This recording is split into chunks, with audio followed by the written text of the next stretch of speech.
Welcome guys for another one of my videos. I hope you have a great day. Welcome to Miko's Corner. Today we're reacting to a video that a subscriber of mine recommended, Light Heaven. Don't worry buddy, I haven't forgotten.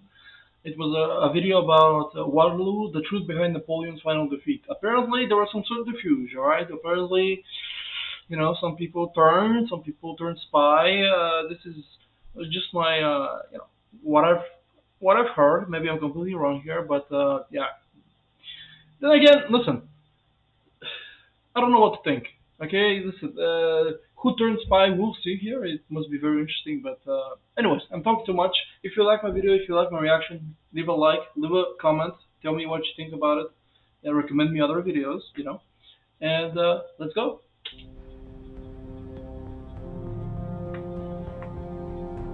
Beautiful map. This is a beautiful map.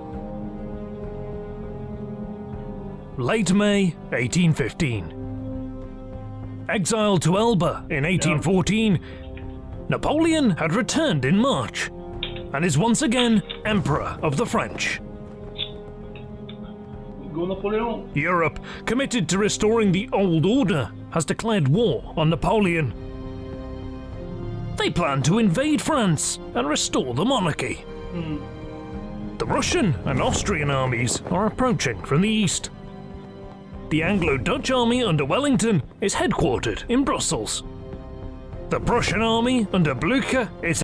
I mean, when you look at this, I understand, this is speculating. I understand why people turn against Napoleon. I would... Listen, depends on who I am. I don't know if it's bizarre talking about this, but I would too.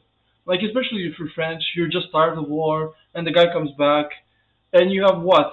100 and maybe 200, let's say 200,000, I don't want to count everything, but like pretty much 200,000 people, and they have like multiple armies of, like they have 400,000 or 500,000 people. How can you win? You can't really. It's headquartered in Namur. Napoleon is vastly outnumbered. No shit, I mean, look at this. History marsh, alright. I like the portrait in the background.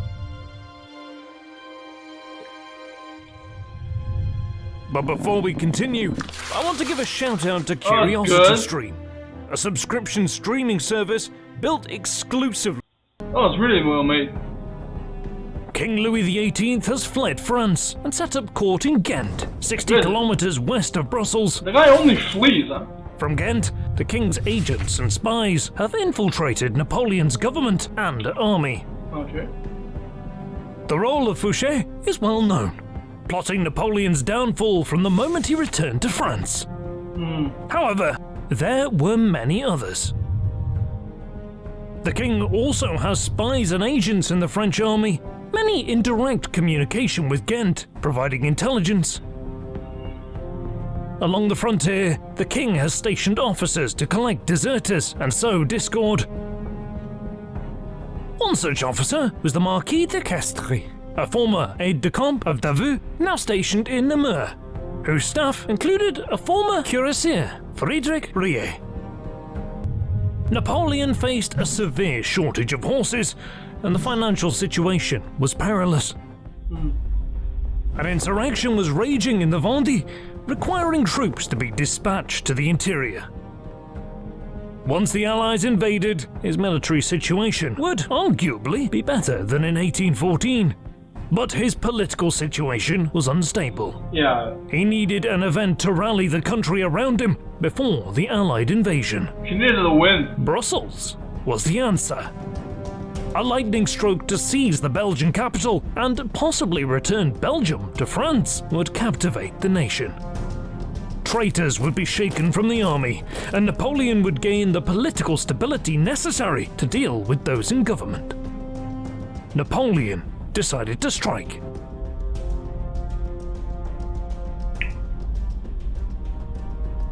On June 3rd, Napoleon ordered Marshal Soult, That was beautiful. who was Napoleon's Major General, commander of the army headquarters and responsible for distributing his orders, to bring Gerard's 4th Corps from Metz to Philippeville.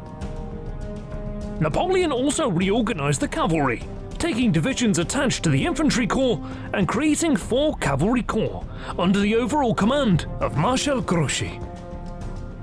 On June 4th, Soult gave a detailed report to Napoleon of the locations of the infantry corps of Army du Nord and the time required to reach the staging areas for an invasion.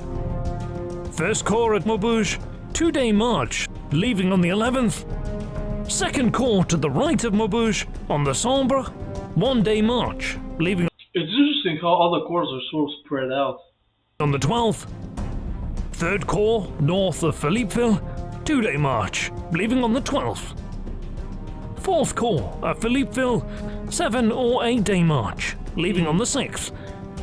Sixth Corps, previously indicated to be at Avesnes, 5-day march, leaving on the 9th. Imperial Guard at Avesnes, staggered march, arriving on the 13th. It's insane when you think about it, because you see great battles in the video, they march and they collide, and then there's the aftermath. But the sheer number of logistics going behind everything is insane. Every army, the food, where they're gonna go, the marches it's insane. Everything was planned so the army would be in position by the evening of the 12th, to be moved into final positions on the 13th, and launched on the Sambre on June 14th, the anniversary of the victories of Marengo and Friedland. Okay. Napoleon planned to come between the Anglo-Dutch and Prussian armies. The French army, vastly superior to either Allied army, would compel the Allies to retreat, as neither could survive a battle on their own. Napoleon would occupy Brussels by June 16th. A thunderclap heard across Europe. The king would be chased from the continent and the traitors purged from his government and army. On June 5th, Soult issued the orders to Girard. They had been adjusted to have the 4th Corps arrive in Rocroi by June 13th. The Emperor has ordered me to inform you that his plan is that you begin the Armée de la Moselle's march upon receipt of this order, that is to say, 7th of June, and that you direct it following the itinerary attached to Rocroi, where it must be on the 13th of this month, without fail. On June 6th, Soult sent orders to the rest of the army. First Corps was ordered to be ready to march within 3 hours of receiving orders. Second Corps was ordered to concentrate near Maubeuge by June 13th. Third Corps was ordered to concentrate between Marienburg and Chimay by June 13th. Fourth Corps was already ordered to Rocroi by June 13th. Sixth Corps was ordered to Avesnes by June 13th. The Guard had already been ordered to Avesnes, and Grouchy's 4 reserve cavalry corps were also ordered into position.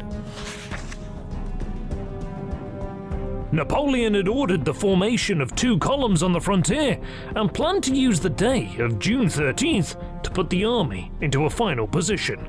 Okay. He had positioned the army so that it could cross the Sambre at Maubeuge and fall on Mons, or it could cross at Charleroi. Either location would put Napoleon on a major road to Brussels and place the French army between Wellington and Blücher. On June 7th, Napoleon ordered Soult to Lille to assure the security of the French frontier west of the planned advance. By June 11th, Soult was ordered to return to Laon in order to meet Napoleon on June 12th. On June 10th, Napoleon finalized the concentration. With Soult absent, Bertrand, Grand Marshal of the Palace, would be responsible for the dictation and distribution of the orders. 2 orders would be written that day. The first, position the army in a square south of Maubeuge, with a corner of the square pointing directly at Mons. The second order written, put the army in 3 balanced columns And the music on is roads back, to guys. The Charleroi. music. It is this second order that Bertrand distributed to the army generals. The plans for Mons existed only as a draft on Bertrand's notes, and an original sent to Soult. These orders were sent to Laon, where Soult was expected to arrive on June 11th. Did Napoleon change his mind? Or was the order to advance on Mons a carefully constructed ruse meant to fool the Allies? Fouché claimed he had an agent steal the plans of the campaign. a claim that Sir Walter Scott confirmed during the occupation of Paris after Waterloo. However, Fouché was playing both sides, and he arranged for the interception of these plans at the border. If the Fouché is basically the Severus Snape of the Napoleonic times. Allies defeated Napoleon, Fouché would say he tried to steal the plans. Yeah. But if Napoleon won, he would say he captured a spy. He's a bitch, basically. During June, the Allies repeatedly heard rumors of an attack on Mons. Is it possible Napoleon was giving the Allies and their agents in Paris false information in order to keep Wellington west of Charleroi? There are a couple of facts that support the Mons plan as a ruse. First, unlike the Charleroi plan, all of the positions given are imprecise. Second corps is to the rear of Maubeuge. First corps is near and to the rear. Third corps is to the right, etc. This is unlike any order Napoleon sent in 1815. And the Charleroi plan, the one actually sent to the generals, is absolutely precise, with a location for each formation's headquarters.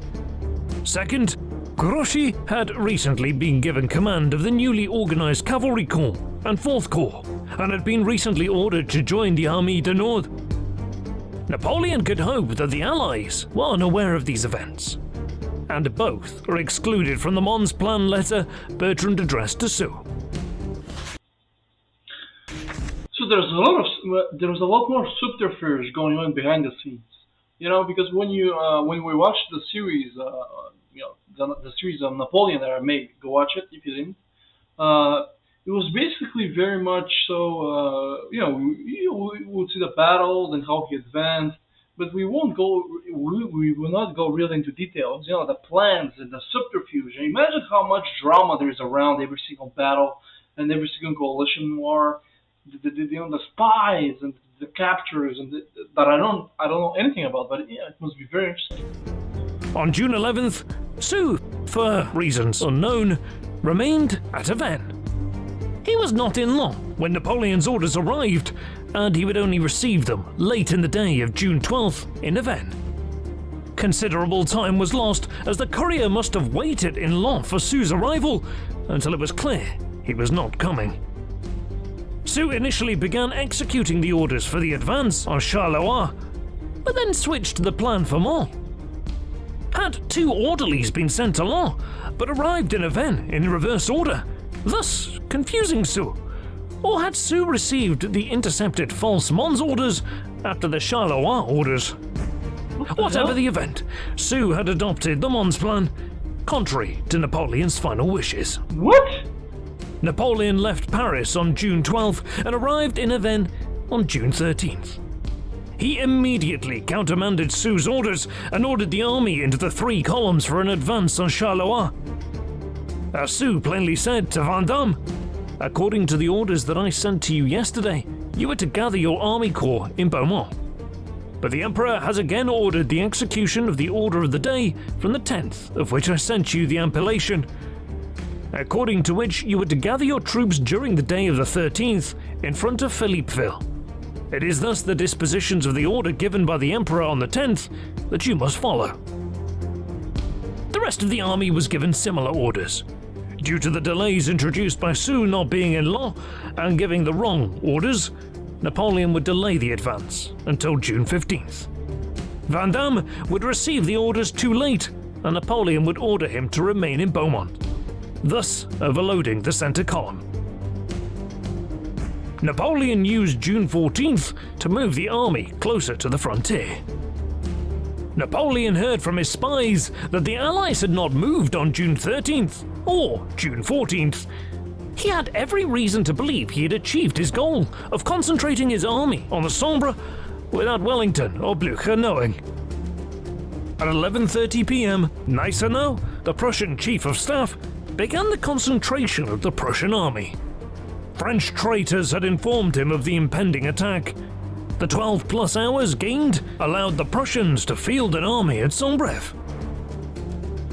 As the great... What's insane to me is that a few hours could change history forever. Like, if everything went according to plan, who knows what would have happened? Who knows? You can say that about any event in history. Who knows what if the shell that killed all his other friends, all the comrades of Hitler killed him as well. There's so many moments in history where one moment, man, 1 hour, a day can change everything. And here is as well. What if everything went according to plan? Prussian historian Leto Vorbeck states, without this treason committed by members of the French army, the surprise intended by Napoleon would have been successful to an even stronger degree than was the case now. Yeah. Though delayed and worried about the advance via Mons, the gathered Prussian army allowed Wellington to order the concentration of his army at Quatre Bras without fears of immediate destruction. Napoleon's plan was to prevent Allied cooperation. But not only were Wellington and Blücher working together on June 16th, they literally were able to meet in person. No way. Napoleon believed on June 16th he would push a single Prussian corps aside and force march that night with his guard to Brussels. But instead of facing no major battles, the French ended up fighting too. Ney and Wellington met at Quatre Bras and fought to a stalemate, while Napoleon defeated Blücher at Ligny. However, on June 18th, the Allied armies were joined and would deal Napoleon a decisive defeat at Waterloo. Yeah. French traitors had destroyed Napoleon's plan, but the root of this destruction was the delay which allowed the king's agents in the French army to tip off the Prussians. Had Napoleon kept to his original schedule, the French army would have crossed the Sambre and occupied the Nivelles-Namur road. Wellington and Blücher would have had their communications greatly impacted and would not have been able to coordinate a defence. Napoleon would have occupied Brussels, or, had either army chosen to give battle, destroyed it. The delay was caused by Soult remaining in Avesnes and the confusion caused by two orders. What was the purpose of the Mons order? Had Napoleon changed his mind? Or had a carefully constructed ruse gone horrifically bad? Yeah, I mean, when you think too much sometimes, it's you overthink things. I'm gonna create this ruse. Then if they ever catch this plan, the true plan is here.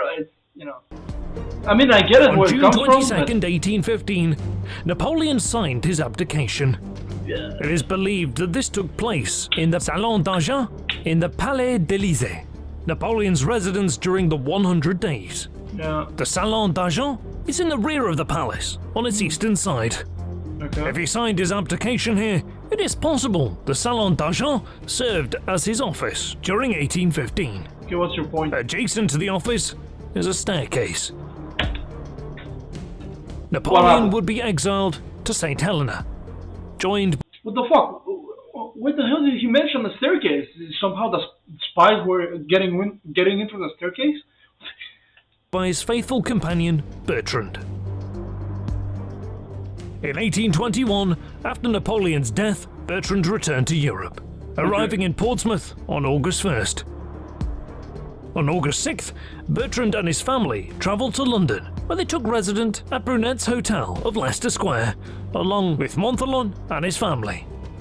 During their stay in England, Bertrand and Montholon were often visited by various officers and government officials. On September 15th, John Cam Hobhouse visited Bertrand, and he recounted his visit in his diary. I called with D. Kinnaird on Count Bertrand at Brunet's Hotel. Found him and his countess, his brother, and another person there. The countess, ill with a cough, a pale, tall, thin, agreeable-looking woman of a certain age. The count very solicitous about her health. Bertrand drew near to me and spoke frankly about my book. Said the Emperor saw at once that il sortait de la classe, that he saw I had a recourse to good informants, that he at first had resolved to answer the book and to correct many points of which he alone has knowledge, having the reins of government and could give a just account, that he observed I had altered my opinions as to the Libéraux in the second edition, and had seen that they did wrong to suspect the Emperor had to debate about liberty when they should be defending their country against the foreigners. This alluded to a note which Constant furnished me with. Bertrand told me that the reason why Napoleon discontinued writing his remarks on my book was, first, he took up the employment and wrote those things which all the world knows. I did not ask him what he really wrote, but Montholon told Kinnaird that he wrote the account of the Battle of Waterloo, which Phillips published. The other reason was that he could not write on my book without exposing the treachery of many men still about the French court, which he did not wish to do. I said, Nice from Napoleon. If this is true, yeah. Fouché, for instance. Yes, said Bertrand. I myself introduced by the back stairs to Napoleon the courier who had Fouché's dispatches to the enemy 8 days before the Battle of Waterloo. I myself introduced by the back stairs to Napoleon the courier who had Fouché's dispatches to the enemy.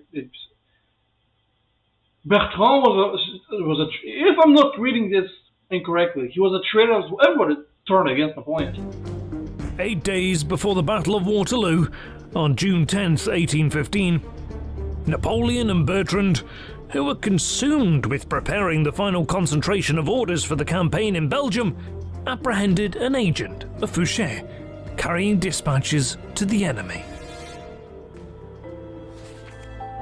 If you enjoyed the Fuck Fouché, first of all. Oh my god. Great video. And it was a great video. I'm happy he didn't go real into the Battle of Waterloo because we just watched it. It would have been redundant, but otherwise, the whole thing, what really it showcases me is that, first of all, every single battle, the logistics nightmare behind it must be insane. Every single battle. The troops, the food, it must be insane. And then, you have to deal with spies and current plans and ruses, and it's Jesus Christ. It must be exhausting, man, being a military leader, especially Napoleon, where not only you're the leader, but you're also the emperor. So you're not only a general, but you're also it's just, the amount of paperwork must be insane. It must be truly insane. What else? I mean, and what really, struck me was that, a few hours go by, a few days, and the whole of course of history has changed. We don't know how. Maybe Napoleon would have, lost no matter what because he was facing odds 5-1. But it would have been different, that's for sure.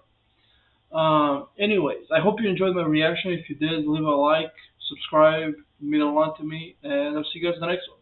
See ya.